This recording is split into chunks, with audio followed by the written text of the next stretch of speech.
दौड़ती भागती जिंदगी, दौड़ते भागते हम और आप। ऐसे में बताइए कैसे खुद की सेहत का रखेंगे हम और आप ख्याल। बहुत आसान है इसका जवाब, योग करके। तो आइए, अंतर्राष्ट्रीय योग दिवस आने वाला है। इस बार क्या तैयारियां होंगी ये तो हमने जानी, लेकिन योग हमें कैसे स्वास्थ्य लाभ दे सकता है, इस पर बातचीत के लिए यहाँ दूरदर्शन दिल्ली स्टूडियोज़ में दो मेहमान हमारे साथ जुड़ रहे हैं। स्वागत कीजिए डॉक्टर ईश्वर बसव रेड्डी का। नमस्कार डॉक्टर ईश्वर। निर्देशक मोरारजी देसाई, राष्ट्रीय योग संस्थान, नई दिल्ली से। और हमारे साथ स्टूडियो में जुड़ रही हैं योगा और स्पिरिचुअल गुरु आचार्य प्रतिष्ठा जी। आपका भी बहुत बहुत स्वागत है। नमस्कार। योग दिवस आने वाला है, उसकी शुभकामनाएं। सबसे पहले तो यही बताइए कि जो पहला संस्करण था 2015 और अब जब 9वां आने वाला है, तो कितना जन आंदोलन बना है ये दिवस? पहली बार हमने राजपथ में गए थे, वहाँ तो एक उत्साह था, उमंग था कि नया शुरुआत हो रही थी। फिर भी हम दुनिया भर में, सिर्फ भारत में नहीं दुनिया भर में करोड़ों लोग उसमें भाग लिए थे। उसके बाद ये एक एक्सपोनेंशियल ग्रोथ हुई है। पहली बार ये सरकारी कार्यक्रम जैसे रहा, लेकिन अब पिछले साल हम देख रहे थे 8वीं में, ये जन आंदोलन में परिवर्तन हो गया। सो इस बार जो हम प्रयास करते थे, इतना प्रयास करने की ज़रूरत नहीं पड़ती है।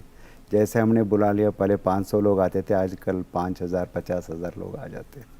सो ये दिखाता है कि योग आज की आवश्यकता बन गई है और ये लोग उसको अपना रहे हैं कि हमें उसको सही ढंग से लोगों तक उसका लाभ पहुंचाने के लिए और भी कार्यक्रमों को जारी करना। आचार्य जी, अगर हम अपने आजकल के लाइफस्टाइल की बात करें तो हमारा जिस तरीके का लाइफस्टाइल है बहुत, जिसे कहते हैं ना, बहुत अस्त व्यस्त सा हो गया है। ऐसे में सेहत का ख्याल रखना हर किसी के लिए बहुत मुश्किल है। तो योग कैसे सहायता कर सकता है अपने आप को स्वस्थ रखने में, खास तौर से अगर हम मानसिक स्वास्थ्य की बात करें? तो अस्त व्यस्त से मस्त हो जाएं, स्वस्थ हो जाएं और व्यस्त हो जाएं और किसी परेशानी से न त्रस्त हो जाएं, तो जीवन में आनंद है।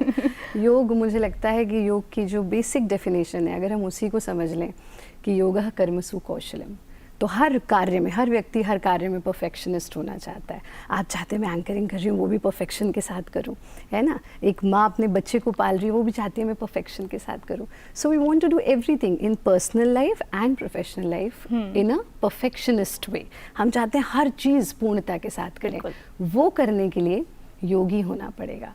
और एक योगीराज शिव, फिर योगेश्वर कृष्ण, यानी ऐसे जो बालक हो तो भी उनके जैसा, गुरु हो जिन्होंने गीता का ज्ञान दिया वो भी उनके जैसा, मित्र हो तो भी उनके जैसा।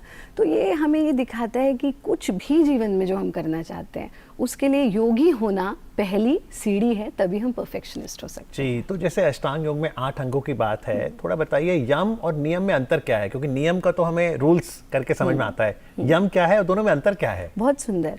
और आज के समय में जहाँ यम नियम की बात ही नहीं होती, सीधा हम आसन से, और आसन भी छोड़िए, उससे भी आगे अब तो सीधा समाधि की बात होने लगी है। तो वहाँ यम जो है वो ऐसे 5 फैक्टर्स हैं जो आपके भीतर तो परिवर्तन लाते ही लाते हैं, आपके समाज में भी परिवर्तन लाते हैं। यानी कहा गया अहिंसा प्रतिष्ठायाम तत्सन्निधौ वैरत्यागः।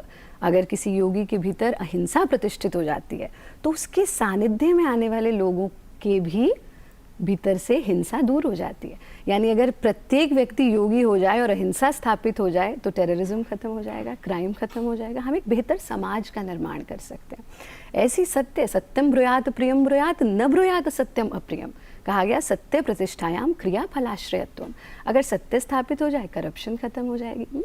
अस्ते, हमें चोरी करने की आदत खत्म हो जाए। चोरी हम सिर्फ छोटी छोटी चीज़ों की, दफ्तर से पेन ले आए, हमें लगा तो मेरा इस पे अधिकार है, तो छोटी छोटी चीज़ों, हम किसी का समय चुरा लेते हैं, किसी का गुरु का ज्ञान चुरा लिया लेकिन उसे हमने एक्नॉलेज नहीं किया। तो अहिंसा, सत्य, अस्ते, अपरिग्रह, हैबिट ऑफ नॉन स्टोरिंग। अगर हर व्यक्ति में अपरिग्रह स्थापित हो जाता तो प्रधानमंत्री जी को डिमोनेटाइजेशन की पॉलिसी न लानी पड़ती। क्योंकि ये चीज़ें हमारे जीवन से दूर जा रही हैं, इसलिए हमें अलग से इनको अपनाना पड़ रहा है। जी सर, योग को तो अपनाना है अगर स्वस्थ रहना है, तो योग को अपनाने के लिए पहला कदम क्या होना चाहिए?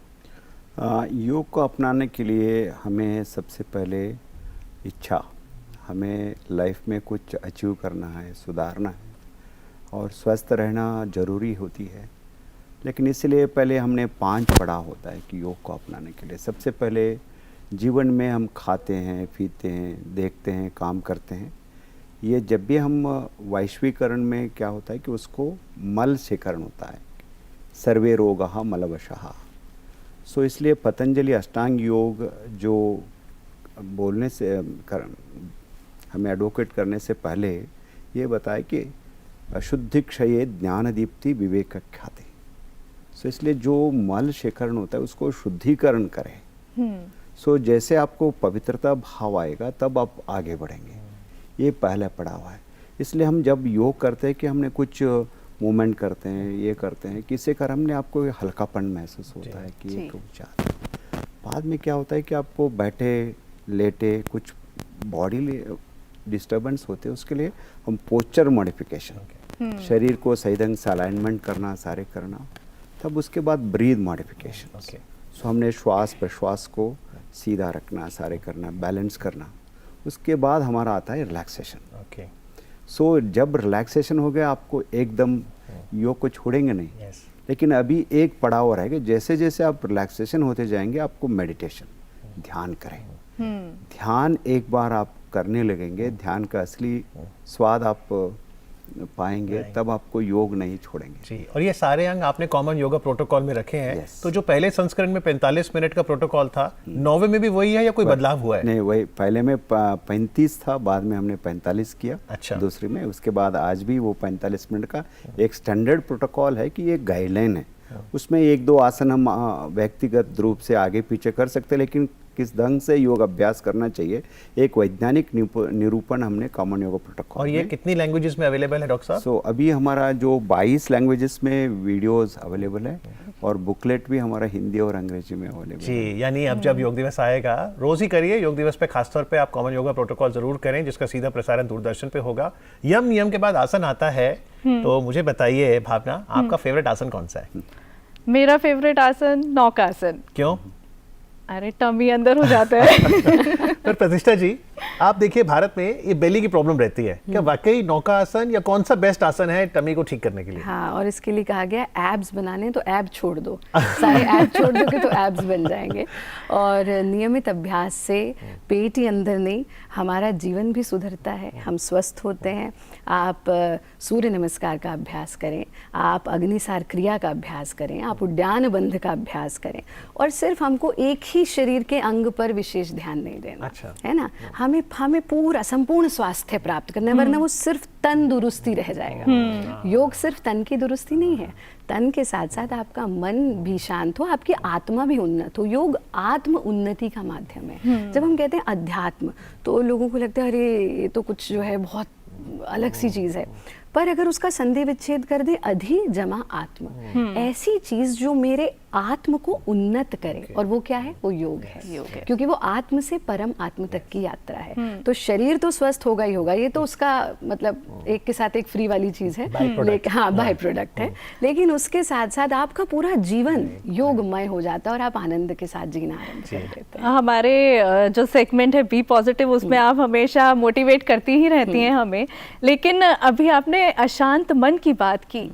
हम में से बहुत लोगों का मन अशांत रहता होगा, तो ऐसे में सबके जहन में सवाल आ रहा होगा कि ये जो अशांत मन है, इसको शांत किया कैसे जाए? तो उसके लिए कुछ टिप्स आपकी तरफ से। बहुत सुंदर। और इसका सूत्र आता है, मन एव मनुष्याणाम कारणम बंध मोक्षयो।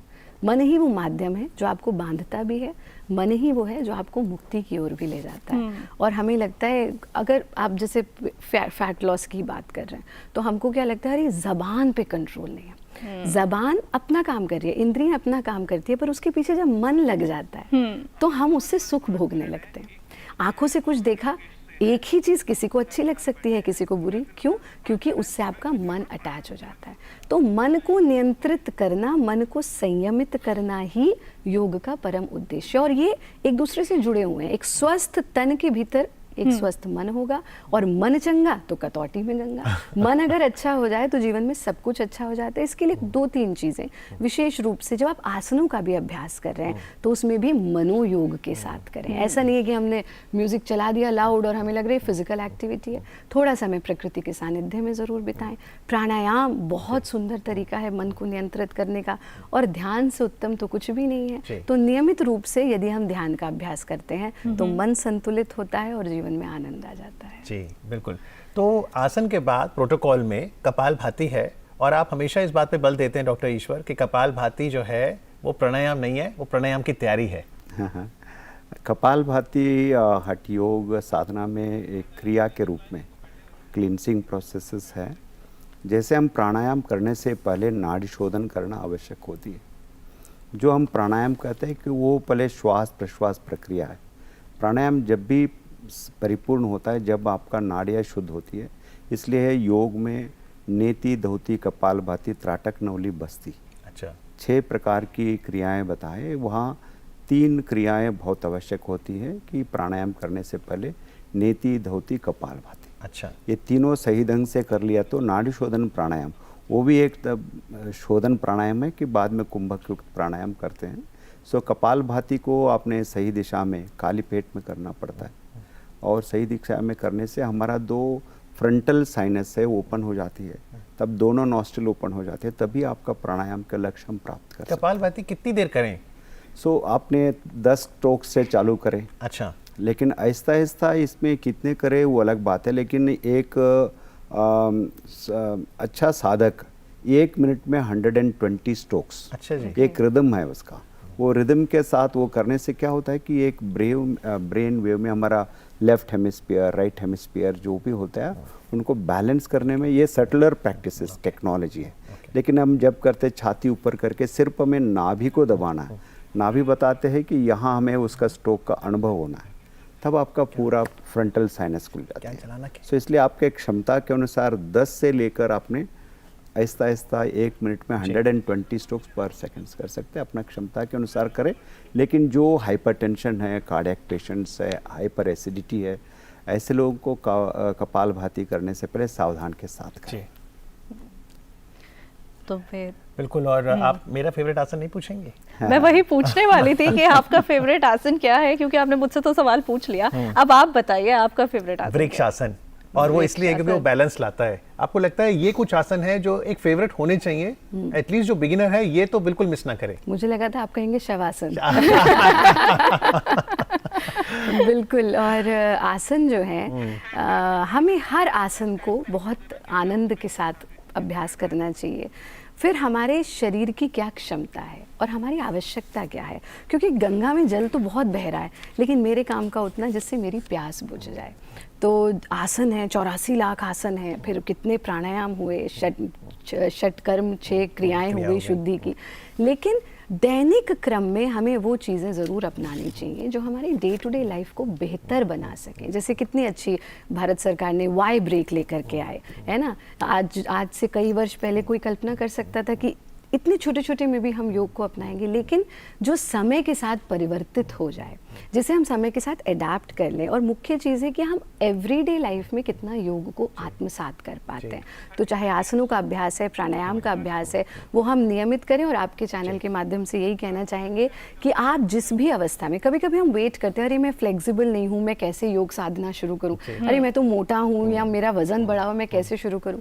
जिस अवस्था में आप हैं, आप अपनी यात्रा शुरू कर दीजिए, आप गंतव्य तक पहुंच जाएंगे। पर अगर बैठे बैठे सोचते ही रहेंगे तो फिर सोचते रह जाएंगे, ना यात्रा शुरू होगी ना हम गंतव्य तक। बिल्कुल। तो यदि आपकी योग यात्रा शुरू हुई है तो आप भी अपना अनुभव हमें ईमेल के माध्यम से पहुंचाएं। आपको पता है ना डीडी मॉर्निंग शो का ईमेल क्या है? ddmorningshow23@gmail.com।